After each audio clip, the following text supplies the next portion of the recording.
ભાજપના નેતા અને કાર્યકરો છે તે અત્યારે અલગ અલગ વિસ્તારોમાં પ્રચાર અર્થે જઈ રહ્યા છે, પરંતુ એવા દ્રશ્યો સામે આવી રહ્યા છે જેમાં આ રાજ્યના લોકો છે તે આ ભાજપના નેતાઓને ભગાડી પણ રહ્યા છે અને તેમનો ઉધોળો પણ લઈ રહ્યા છે. વિગતવાર વાત કરવી છે, ફરી એક વખત દ્રશ્યો સામે આવ્યા છે તેની.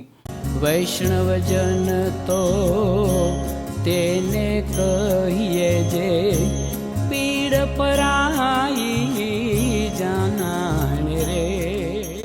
નમસ્કાર, આપ જોઈ રહ્યા છો નવજીવન ન્યૂઝ. હું છું આપની સાથે તોફિક ગાંચી. ગુજરાતમાં ભારતીય જનતા પાર્ટી 30 વર્ષથી રાજ કરી રહી છે અને જે પ્રકારે ભાજપના નેતાઓ અનેક વખત વિકાસની વાતો કરતા હોય છે, વિકાસના નામે રાજનીતિ કરતા હોય છે, પરંતુ વાસ્તવિક રીતે જે ચિત્રો સામે આવતા હોય છે, જે પ્રકારે વિપક્ષના આરોપો હોય છે, તે અનેક પ્રકારના સવાલો ઉપસ્થિત કરતા હોય છે. વર્તમાન સમયમાં પણ જે પ્રકારે સ્થાનિક સ્વરાજની ચૂંટણી છે, આ ચૂંટણી ખેલદિલીના સાથે થવી જોઈએ અને કોંગ્રેસ, ભાજપ, આમ આદમી પાર્ટી કે અપક્ષના ઉમેદવારો છે તે દાવેદારી કરતા હોય છે અને ત્યાર પછી આ રાજ્યના લોકો છે તે તેમના મતનો ઉપયોગ કર્યા બાદ તેમના મનગમતા અને તેમનું જે કામ કરે તે પ્રકારના પ્રતિનિધિ પસંદ કરતા હોય છે અને તેમનો અવાજ બને તે સ્થાનિક સંસ્થાઓમાં તે આ પ્રતિનિધિને મોકલતા હોય છે. પરંતુ હાલ વિપક્ષ દ્વારા આરોપ થઈ રહ્યા છે કે પોલીસ છે તે ભારતીય જનતા પાર્ટીના નેતાઓના ઈશારે કામ કરી રહી છે અને જે વિપક્ષના જે ઉમેદવારો છે તેમને ડરાવવામાં આવી રહ્યા છે, ધમકાવવામાં આવી રહ્યા છે અને ફોર્મ પરત ખેંચો ત્યાં સુધીનો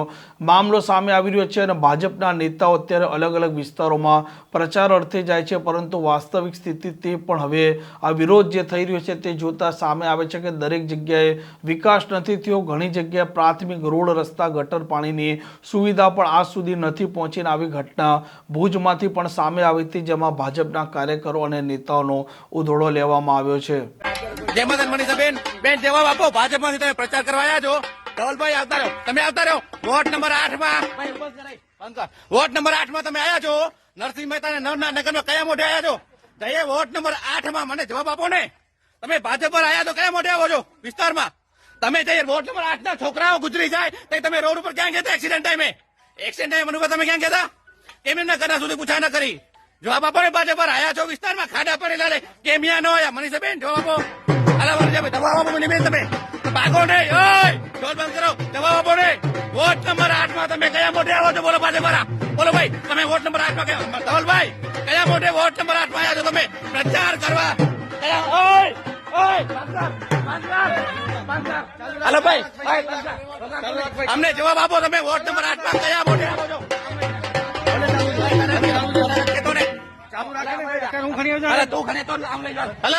અમને જવાબ આપો, પછી વગાડો નહીં. જવાબ આપો ને.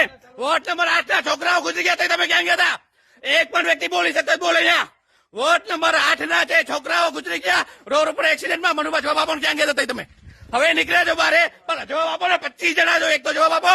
આ ખાડા પડી ગયા, ભાગો કેમ છો? ભાગવાનું બંધ કરો ને. જવાબ આપો જનતાને. જઈએ ખાડા પડ્યા છે, પાણીની વ્યવસ્થા ન જાઓ. ક્યાં છો? બોલવા મંડળ ડૂબી મરો, ડૂબી ડૂબી મરો. ભાજપના નામે વોટ માંગો છો, ભ્રષ્ટાચાર કરી ગયા, છોકરાઓ જીવ વયા ગયા. ક્યાં ગયા? તમે શું કહેશો શિલ્પાબેન આ વાતમાં? તમે વિરોધમાં હતા, તમે કયું શું કહેશો? બોલો. આ વાતના વિરોધમાં બોલો. ક્યાં છો? ભાગો ક્યાં છો? ભાજપ પર આવો. હાલો.